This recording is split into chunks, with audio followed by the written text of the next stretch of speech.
বন্ধুরা, চায়নার সাগর থেকে ঘূর্ণিঝড় থাইল্যান্ড মায়ানমার হয়ে আমাদের উত্তর পূর্বের জেলাগুলির দিকে এগিয়ে আসছে ঘূর্ণিঝড়। আগামী 9 তারিখের মধ্যে এই ঘূর্ণিঝড় প্রবেশ করবে আমাদের দক্ষিণবঙ্গে। দেখুন, চায়নার এই যে ঘূর্ণিঝড়টা আমরা দেখতে পাচ্ছি চায়নার সাগরের মধ্যে, এই ঘূর্ণিঝড়ের বর্তমান সময় গতিবেগ আছে প্রায় 150 কিলোমিটারের মতো।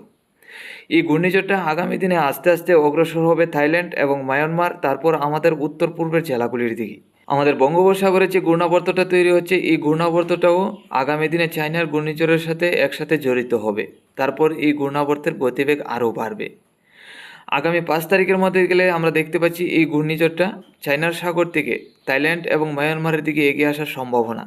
থাইল্যান্ড এবং মায়ানমারের দিকে যখন এই ঘূর্ণিঝড়টা চলে আসবে, মায়ানমারের উপর যখন এই ঘূর্ণিঝড়টা থাকবে, চায়নার ঘূর্ণিঝড়টা, তাদের তেমন গতিবেগ থাকবে না। আমাদের বঙ্গোপসাগরের ঘূর্ণাবর্তের যে গতিবেগটা আছে, এই ঘূর্ণাবর্তের গতি এবং মোটামুটি নিম্নচাপ এবং লঘুচাপগুলি জড়িত হবে যখন এই মায়ানমারের উপরের ঘূর্ণিঝড়ের সাথে, তখনকার সময় কিন্তু কিছুটা গতিবেগ বাড়তে পারে এই চায়নার ঘূর্ণিঝড়ে।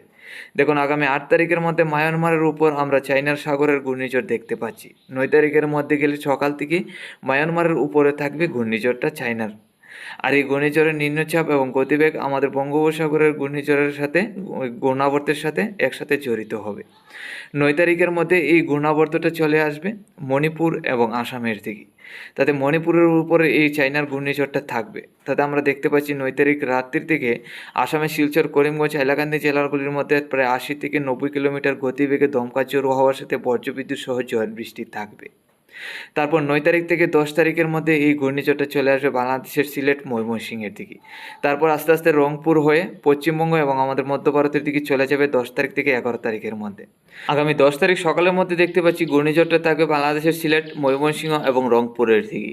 আর 10 তারিখ থেকে ভারী থেকে অতি ভারী বর্ষণের সাথে 70 কিলোমিটার গতিবেগে দমকা ঝোড়ো হওয়ার সাথে বজ্রবিদ্যুৎ সহ ঝড় বৃষ্টি থাকবে। 10 তারিখ দুপুর থেকে বিকালের মধ্যে ঘূর্ণিঝড়টা রংপুর, রাজশাহীর দিকে থাকবে। তারপর 10 তারিখ রাত্রির মধ্যে গেলে ঘূর্ণিঝড়টা কলকাতার দিকে চলে যাওয়ার সম্ভাবনা আমাদের পশ্চিমবঙ্গের জেলাগুলির দিকে, কলকাতার উপরে না, পশ্চিমবঙ্গের উত্তরের জেলাগুলির দিকে। তারপর আমরা যদি 11 তারিখের মধ্যে যাই, আমাদের পশ্চিমবঙ্গ হয়ে পাটনার দিকে চলে যাবে আমাদের মধ্য ভারতের দিকে।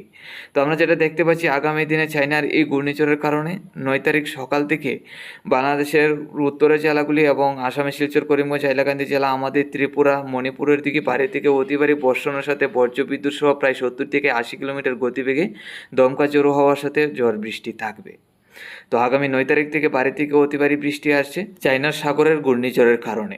এখন দেখে নিচ্ছি আজকে এবং আগামীকাল দক্ষিণবঙ্গে এবং আমাদের ত্রিপুরা, বাংলাদেশের একাধিক জেলায় বৃষ্টির কী সম্ভাবনা, তাতে আজকে এবং আগামীকালকের মধ্যে কোন কোন জেলায় কী পরিমাণ বৃষ্টি থাকবে। আজ 4 সেপ্টেম্বর বুধবার 2024। আজকে সকাল থেকে বাংলাদেশ এবং আমাদের ত্রিপুরা, আসামের শিলচর, করিমগঞ্জ, হাইলাকান্দি জেলা, উত্তরবঙ্গে শিলিগুড়ি, আলিপুরদুয়ার, গুয়াহাটি সহ পরিষ্কার। আজকে দুপুরের মধ্যে গেলে হালকা পাতলা বৃষ্টির সম্ভাবনা আছে বাংলাদেশের রংপুর, রাজশাহী, খুলনা বিভাগের দিকে। এছাড়া বাংলাদেশের বাকি জেলাগুলি পরিষ্কার, আমাদের ত্রিপুরা পরিষ্কার, আসামের শিলচরও পরিষ্কার। উত্তরবঙ্গে শিলিগুড়ি, আলিপুরদুয়ার, গুয়াহাটির দিকে বৃষ্টি থাকতে পারে। আজকে সন্ধ্যারাত্রির মধ্যে গেলে তেমন বৃষ্টির সম্ভাবনা নেই, শুধু বাংলাদেশের রংপুর এবং রাজশাহীর দিকে চিটাপোটা বৃষ্টি হলে হতে পারে। এছাড়া বাকি জেলাগুলি পরিষ্কার, আমাদের ত্রিপুরা সহ।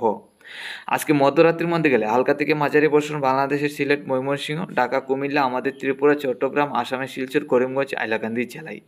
এছাড়া বাকি জেলাগুলি মোটামুটি পরিষ্কার থাকবে। উত্তরবঙ্গে শিলিগুড়ি, আলিপুরদুয়ার, গুয়াহাটির দিকেও মোটামুটি পরিষ্কারই। আগামীকাল সকালের মধ্যে গেলে হালকা থেকে মাঝারি বর্ষণের সম্ভাবনা মধ্যরাত্রি থেকে সকালের মধ্যে বাংলাদেশের রংপুর, সিলেট, ময়মনসিংহের, রাজশাহীর সাইড নিয়ে। এছাড়া বাকি জেলাগুলি পরিষ্কার, আমাদের ত্রিপুরা পরিষ্কার। উত্তরবঙ্গে শিলিগুড়ি, আলিপুরদুয়ার, গুয়াহাটির দিকেও বৃষ্টির সম্ভাবনা মধ্যরাত্রি থেকে পরের দিন সকাল পর্যন্ত, আগামীকাল সকাল পর্যন্ত। আগামীকাল দুপুরের মধ্যে গেলে বৃষ্টির সম্ভাবনা আছে চট্টগ্রাম এবং আমাদের ত্রিপুরায়, তবে তেমন বৃষ্টি হবে না, হালকা পাতলা চিটাপোটা বৃষ্টি হলে হতে পারে। এছাড়া বাকি জেলাগুলি পরিষ্কার। সন্ধ্যারাত্রির মধ্যে গেলে হালকা থেকে মাঝারি বর্ষণ বাংলাদেশের ঢাকা, কুমিল্লা, বরিশাল, চট্টগ্রাম, আমাদের ত্রিপুরা রাজ্যের দিকে। এছাড়া বাকি জেলাগুলি পরিষ্কারই। মধ্যরাত্রির মধ্যে গেলে মোটামুটি পরিষ্কার থাকবে, তেমন বৃষ্টির সম্ভাবনা নেই।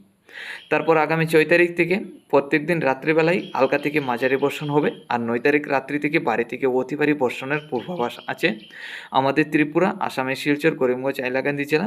ওই চায়নার যে ঘূর্ণিঝড় আসতে যাচ্ছে, এই ঘূর্ণিঝড়ের কারণে এর মধ্যে প্রায় 70 থেকে 80 কিলোমিটার গতিবেগে দমকা ঝোড়ো হওয়ার সাথে বজ্রবিদ্যুৎ সহ ঝড় বৃষ্টি।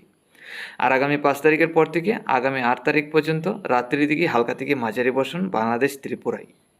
দেখুন আগামী 9 তারিখ রাত্রি থেকেই ভারী থেকে অতি ভারী বর্ষণ, এরই মধ্যে দমকা ঝোড়ো হাওয়ার সাথে প্রায় 70 থেকে 80 কিলোমিটার গতিবেগে দমকা ঝোড়ো হাওয়া বইবে আসামের শিলচর, মণিপুর, মিজোরাম, আমাদের ত্রিপুরা, বাংলাদেশের সিলেট, ময়মনসিংহের উপর। এরই মধ্যে বজ্রবিদ্যুৎ সহ দমকা ঝোড়ো হাওয়া থাকবে। তো ভারী থেকে অতি ভারী বৃষ্টির পূর্বাভাস জারি করেছেন চায়নার এই ঘূর্ণিঝড়ের কারণে আবহাওয়া দপ্তর।